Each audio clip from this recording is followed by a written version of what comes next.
Acara ini didukung oleh Desa Pay, cashless-nya kerabat desa Indonesia. Sekarang eranya ini sudah era pasar terbuka. Digitalisasi masuk kemana-mana. Pertanyaannya, apakah kita bersaing di antara kita atau kita bersaing dengan negara lain? Jawabannya pasti kita bersaing ke negara lain.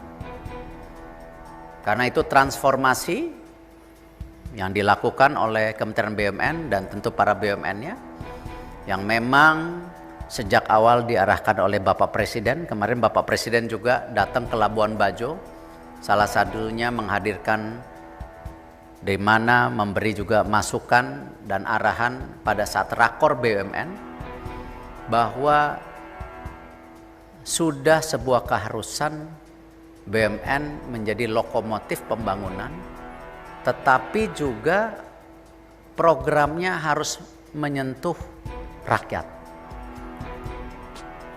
Tidak mudah.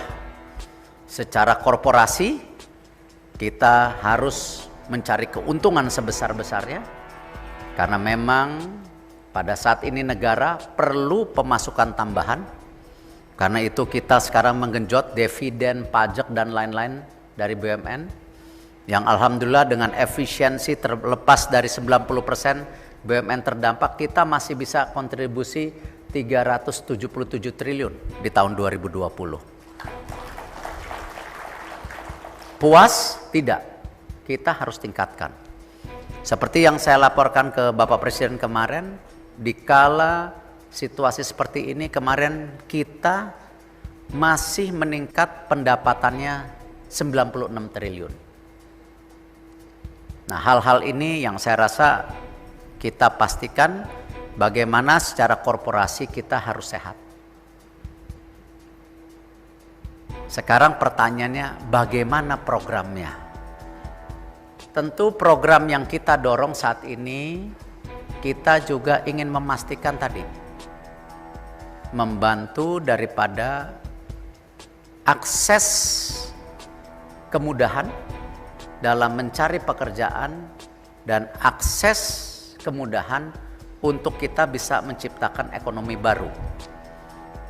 Tidak yang tadi disampaikan Ibu Nike sebagai menara gading, BUMN-nya untung, rakyatnya buntung. Nah, karena itu kita dorong beberapa kebijakan, program-program yang memang memastikan 3 hal.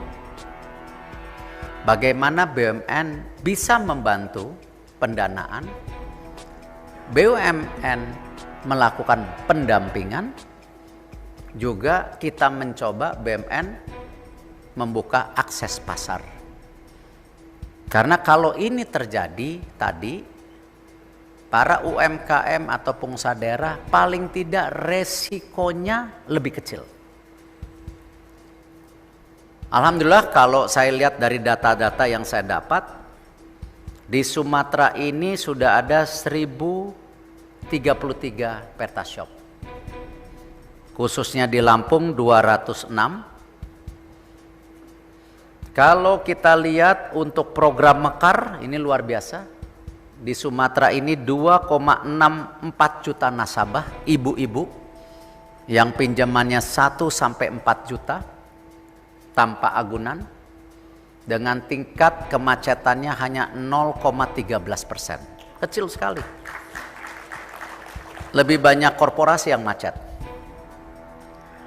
Kalau dilihat dari jumlah, di Lampung 481 ribu.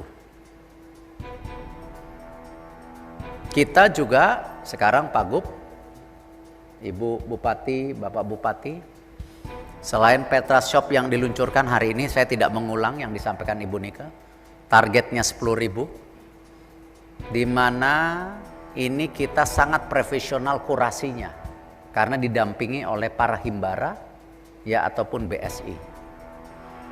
Ini merupakan kesempatan kita menaikkan kelas. Siapapun yang dapat, apakah BUMDes, apakah pengusaha, apakah pesantren, dengan pinjaman tanpa anggunan 250 juta. Mekar lebih luar biasa lagi. Mekar ini dikala krisis COVID tumbuh 5,2 juta dalam waktu 1,5 tahun.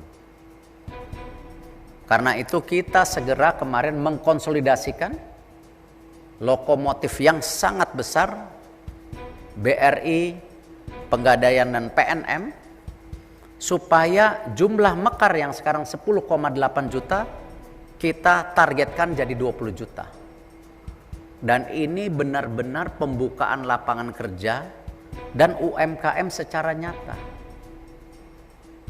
1,5 tahun saat COVID, ibu-ibu mekar membuka 1 lapangan kerja saja, artinya apa?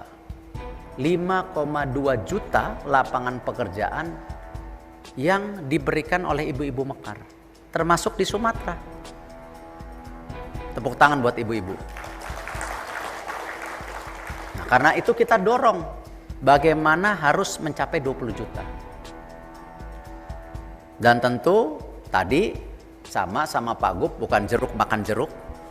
Kalau Pak Gub punya program juga mendorong petani, memang ini konteksnya yang harus menjadi kenyataan. Petani bukan lagi objek yang diperebutkan sekedar kampanye. Tapi petani adalah subjek yang harus dipastikan tadi. Mereka itu juga naik kelas.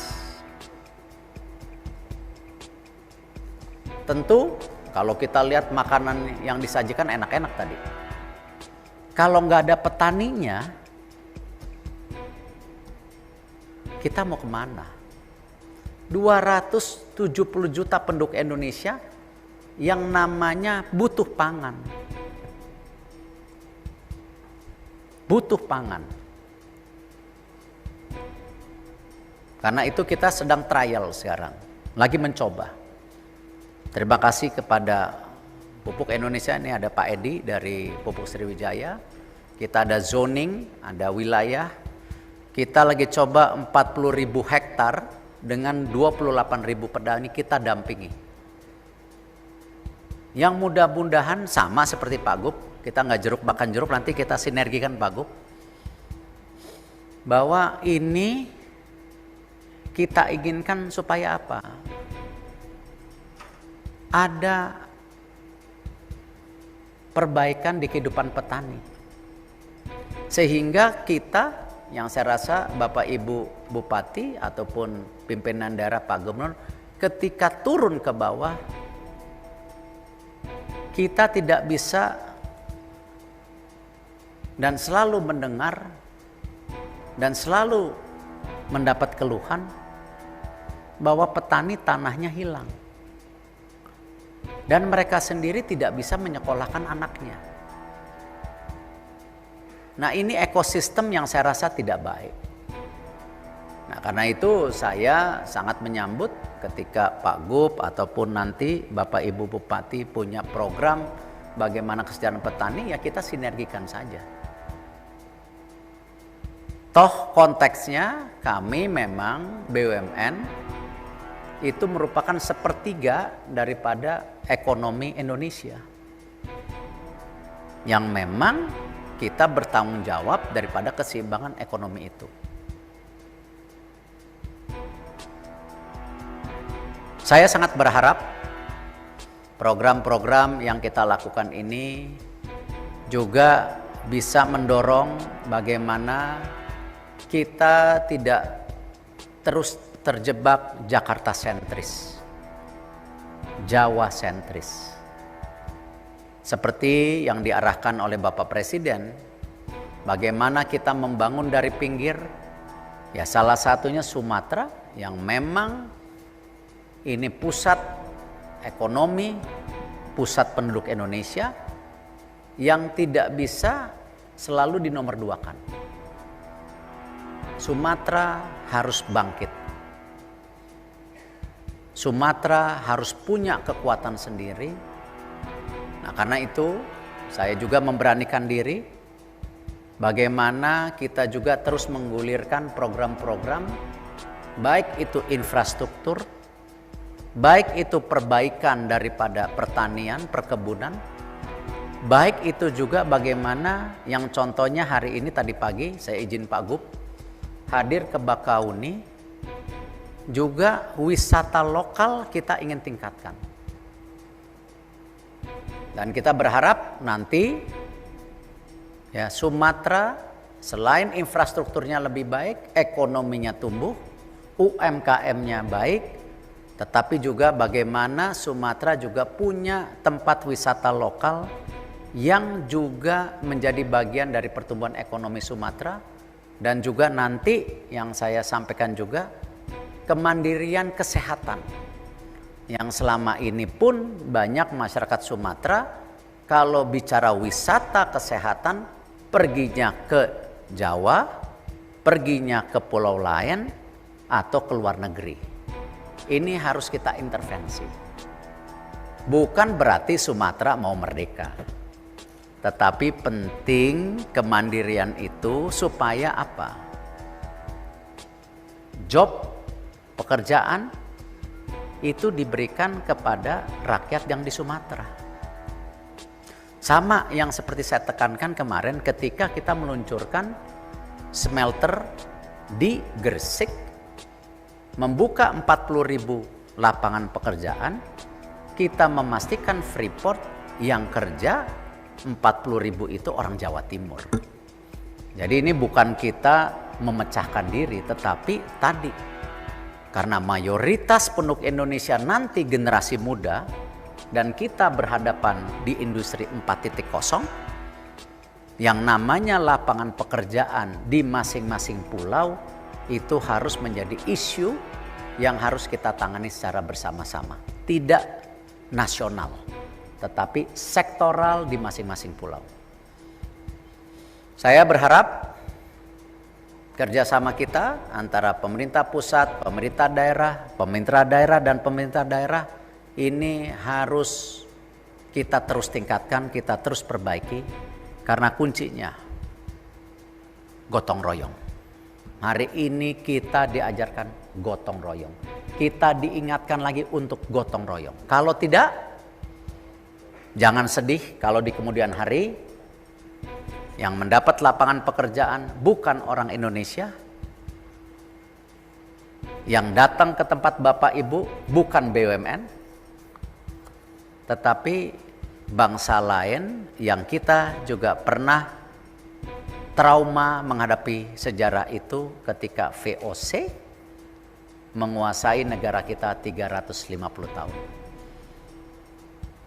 Itu saja saya harapkan, ayo kita buka hati, buka pikiran untuk bersama-sama berkolaborasi, beradaptasi di era disrupsi ini, di era industri 4.0 yang sangat amat harus kita antisipasi.